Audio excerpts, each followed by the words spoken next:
Hello, my name is Billy, and I work in the ABA department at Comprehensive Speech and Therapy Center. Thank you for joining me as we go through today's family training on modifying game rules. So, in this training, you will learn why you should modify games, how you should modify games, and we'll provide some examples of game modifications that are used. Why should you modify games? Modifying games creates many different learning opportunities, from requesting items, requesting a turn, or asking for help, labeling items, matching items, waiting, communicating with peers, siblings, and adults, and also following directions. So these are just some of the learning opportunities that can be created. They're not limited to just these. That's what's cool as a parent. You kind of get to make up the rules, so you can really modify a game to hit any skill or anything that you want to work on. I know a big one my mom had to work on with me was turn taking. I wasn't very good at waiting my turn. She modified a lot of games where my little brother got multiple turns before I got to take a turn, and it was frustrating at the time, but after a few times I learned my lesson, and I was able to wait patiently and only have to wait one turn. So that's how my mom used it. Why should you modify games?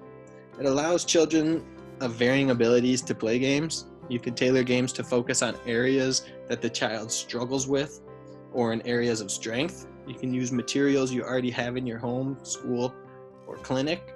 So there's lots of reasons you should modify them. For example, if your child struggles with asking for a turn, then modify a game where whenever it's their turn, they have to ask to take their turn prior to getting to just go take a turn. Make sure that they are asking, can I take my turn, or is it my turn, or simply just saying my turn prior to going. And that allows you to dictate, like, you are the one giving ownership over the turn taking and making them patiently wait. And this goes, patiently waiting goes across many different areas in life. We need to be patient, so why not learn it while playing a game? Because games are fun. Being patient always isn't fun, or isn't always fun. And why not have fun while practicing something that's not as fun? So how can you modify games? You can modify games in order to, by requiring more communication to play, kind of like I said. Before you can just take your turn, you have to ask, my turn, or is it my turn?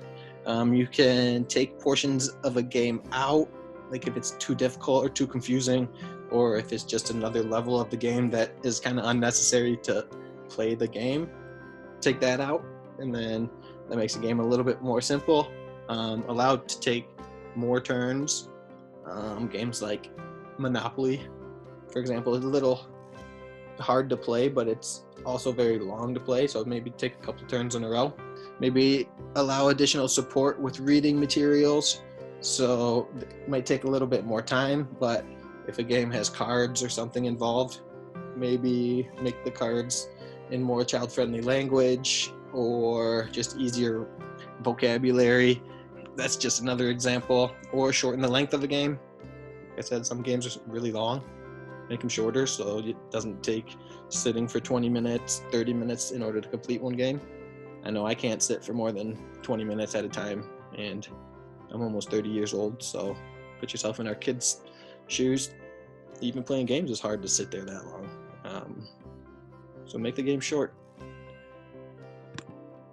So a few examples of game modifications: increased communication required to play, so ask for needed materials. If the game has tokens or dice, have them say, oh, my turn, may I have the dice? Or I passed go, can I have $200? Or whatever it is. A lot of things we do automatically because it's just how we've done it our whole lives. But instead of just automatically reaching for that $200 from the bank and handing it out, think of it as an opportunity to ask for it. Same thing. We just toss the dice to whoever's turn it is, have them ask for it. It does take training. to stop ourselves from doing these things we do automatically. But remember, it's a great opportunity to teach your child how to request items that are needed in order to enjoy a simple activity. Another idea for omitting portions of a game: do not use all the materials in a game. Again, for Monopoly, I don't know, leave out the community chest cards or the chance cards. Maybe if you're playing Yahtzee, take one of the dice out. Maybe if you're playing Candyland, sort through the cards and take out all the single space cards and only use the double space cards. If your child struggles with losing, maybe manipulating it so they lose. I know that seems mean, but the only way they're going to get better at losing is if you put them in situations where they lose and you help them deal with it. So maybe stacking the deck in Candyland and putting Mr. Peanut somewhere where you know they're going to get it and have to go all the way back to start.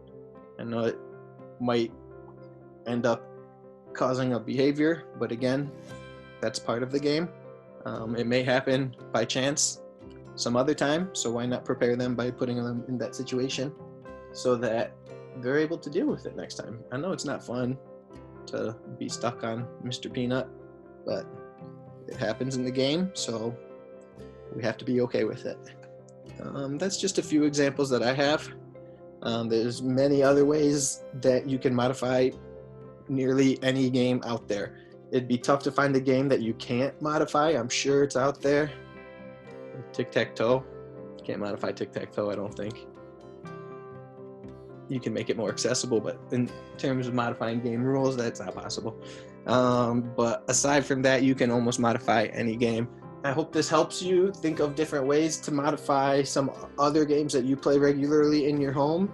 Maybe it'll help it be a bit more fun for everybody because it's more accessible to everybody. I hope that you continue to spend time with your family by using these simple tools that we are sharing with you. Thank you.